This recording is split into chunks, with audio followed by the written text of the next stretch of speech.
आज हम बात करेंगे इंडस्ट्रियल डिस्प्यूट्स की सेटलमेंट मशीनरी के बारे में।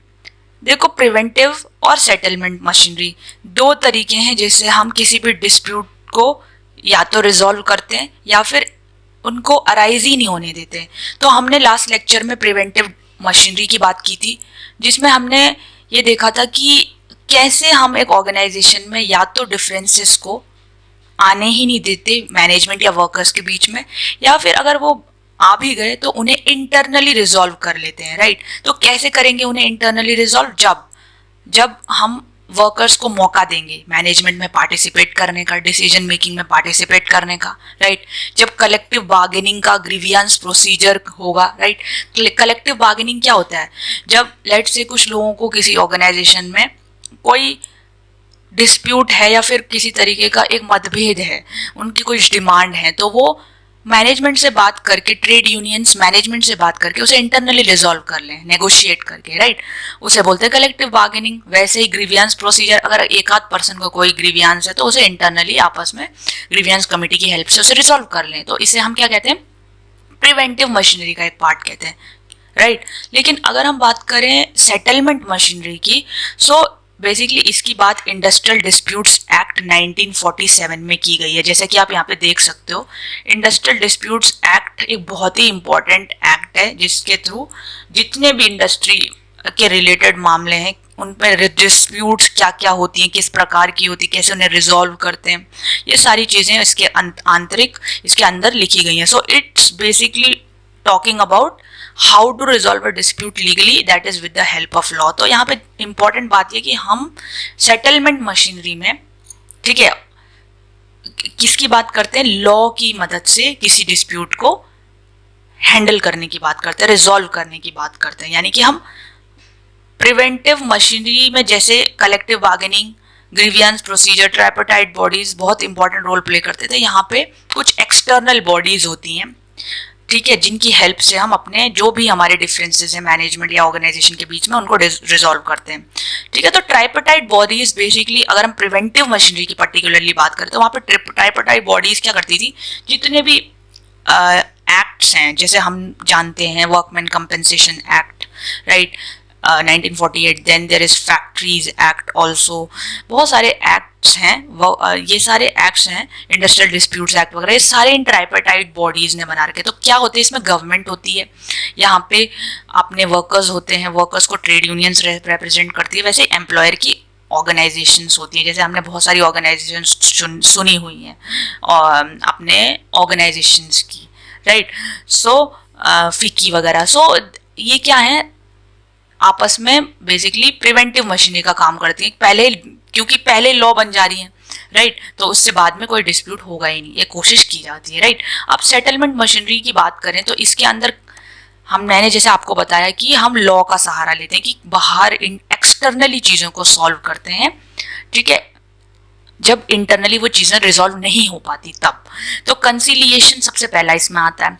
वॉलेंट्री आर्बिट्रेशन की भी यहाँ पे हम बात करते हैं, कोर्ट ऑफ इंक्वायरी और एडजुडिकेशन की बात करते हैं। अब देखो, सबसे पहले कंसिलिएशन के बारे में समझ लेते हैं। क्या होता है कंसिलिएशन? देखो, एक थर्ड पार्टी अपॉइंट करती है एम्प्लॉयर और एम्प्लॉय डिस्प्यूट को रिजॉल्व करने के लिए। ठीक है, सो कंसिलिएशन ऑफिसर बेसिकली हम अपॉइंट कर सकते हैं, या कंसिलिएशन बोर्ड अपॉइंट करती है गवर्नमेंट हमारे बिहाफ पे, और इस चीज़ को रिजॉल्व करती है। तो इसकी भी बात इंडस्ट्रियल डिस्प्यूट्स एक्ट 1947 में की गई है, और यहाँ पे दो पार्टीज की बात की गई है, कंसिलिएशन ऑफिसर और कंसिलिएशन बोर्ड की। अब कंसिलिएशन ऑफिसर को हम अपॉइंट करेंगे गवर्नमेंट, अगर वो नहीं रिजॉल्व कर पाएगा तो बोर्ड ऑफ कंसिलिएशन फिर रिजॉल्व करेगा। राइट, तो अब कंसिलिएशन ऑफिसर कौन होता है? एक ऐसा पर्सन जो डिस्प्यूट को रिजॉल्व करता है, ठीक है, और ये सरकार, एप्रोप्रिएट गवर्नमेंट, या तो स्टेट या तो सेंट्रल गवर्नमेंट इसे चूज करती है। कैसे? जो गेजीट होता है, ठीक है, सरकार का जो पत्र होता है, उसमें इस चीज को नोटिफाई किया जाता है। So he is given the power of the civil court. तो यहाँ पे उस ऑफिसर को, कंसिलिएशन ऑफिसर को सिविल कोर्ट की पावर दी जाती है, यानी कि वो जो भी पार्टीज हैं उनको बुला सकता है, विटनेस कर सकता है, ठीक है, कॉल कर सकता है जब भी केस की हियरिंग हो रही है। So in an establishment with more than 20 workman, अगर 20 से ज़्यादा और एक ऑर्गेनाइजेशन में लोग हैं तो स्टेट लेवल पे, तो एक general commissioner of labour choose कर सकते हैं। एडिशनल और डेप्यूटी कमिश्नर हम गवर्नमेंट यानी इसे चूज कर सकती है अगर 20 से ज़्यादा लोग हैं। अगर 20 से कम लोग हैं तो एक नॉर्मल लेबर ऑफिसर अपॉइंट किया जाता है इनकी डिस्प्यूट्स को रिजॉल्व करने के लिए। अब बोर्ड ऑफ कंसिलिएशन की अगर हम बात करें तो अगर कंसिलिएशन ऑफिसर फेल हो जाता है रिजॉल्व करने में डिस्प्यूट को, तो गवर्नमेंट अपॉइंट करती है बोर्ड ऑफ कंसिलिएशन को। अब क्या होता है इसमें, देखो इंडिपेंडेंट चेयरमैन होता है और 2 से 4 मेंबर्स होते हैं जो दोनों पार्टीज को रिप्रेजेंट करते हैं इक्वल नंबर में। ठीक है, इक्वल नंबर में दोनों पार्टीज को रिप्रेजेंट करते हैं और एक इंडिपेंडेंट चेयरमैन होता है जो कि गवर्नमेंट अपॉइंट करती है। The most board must submit the report within 2 months from when it was appointed, but it has no power to impose the verdict on the parties. तो यहाँ पे समझने वाली ये बात है कि 2 महीने में तो इसको अपनी रिपोर्ट सबमिट करने की, क्या जो भी इसका जजमेंट हुआ, लेकिन इसके पास ये पावर नहीं है कि इम्पोज करे कि वर्डिक्ट जो भी आया है फैसला उसको इम्पोज नहीं कर सकते दोनों पार्टीज में। मतलब पार्टीज की अपनी मर्जी है कि उस चीज को माने या ना माने, राइट। अब हम बात करते हैं कोर्ट ऑफ इंक्वायरी की। देखो कोर्ट ऑफ इंक्वायरी में क्या होता है कि बेसिकली हाँ ये जानने की कोशिश की जाती है कि क्यों और किन कारणों की वजह से ये जो डिस्प्यूट हुआ है वो हुआ, right. So in the case the dispute can not be resolved, the government may order a court of inquiry where in the objective is to inquire into and reveal the cause of the dispute, right. हमें जानना है कि किस कारण से basically ये dispute हुआ है और क्यों हुआ, राइट। कॉज क्या था इस डिस्प्यूट का। The court of inquiry consist of 1 or more independent person. देखो या तो एक होगा या एक से ज्यादा इंडिपेंडेंट पर्सन होगा जो गवर्नमेंट अप्रोप्रिएट समझती है, राइट, उचित समझती है। The court is further expected to submit the report within 6 months of इस अपॉइंटमेंट और कमेंसमेंट ऑफ इंक्वायरी। तो जब हमने कोर्ट ऑफ इंक्वायरी को बिठा दिया तो उसके 6 महीने के अंदर उसे अपनी रिपोर्ट क्या है सबमिट करनी पड़ेगी इस रिगार्डिंग कि किस क्या कारण था डिस्प्यूट का, क्या डिस्प्यूट है एक्चुअली में, उसकी पूरी वो इंक्वायरी करेगा, राइट। बस इसका इतना ही रोल है। अब वॉलेंट्री आर्बिट्रेशन की जब हम बात करें तो इसकी सबसे अच्छी बात यह है कि इसमें दोनों पार्टीज, जैसे अगर मान लो वर्कर्स हैं और ट्रेड यूनियन है और मैनेजमेंट है, ये दोनों पार्टीज आपस में मिलके एक पर्सन, इंडिपेंडेंट पर्सन खुद ही चूज करती हैं वॉलेंटरली, खुद से और म्यूचुअली मिलके।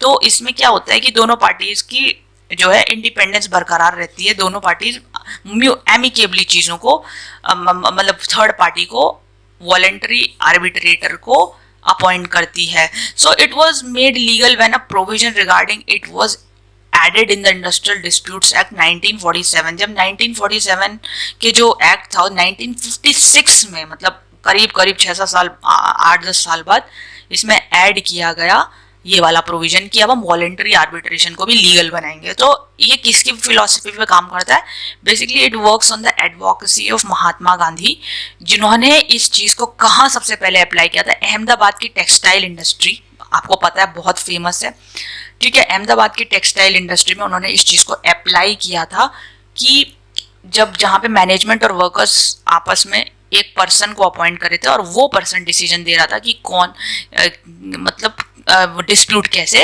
हैंडल होगा, राइट। डिस्प्यूट बेसिकली उसका वर्डिक्ट सुनाता था, राइट।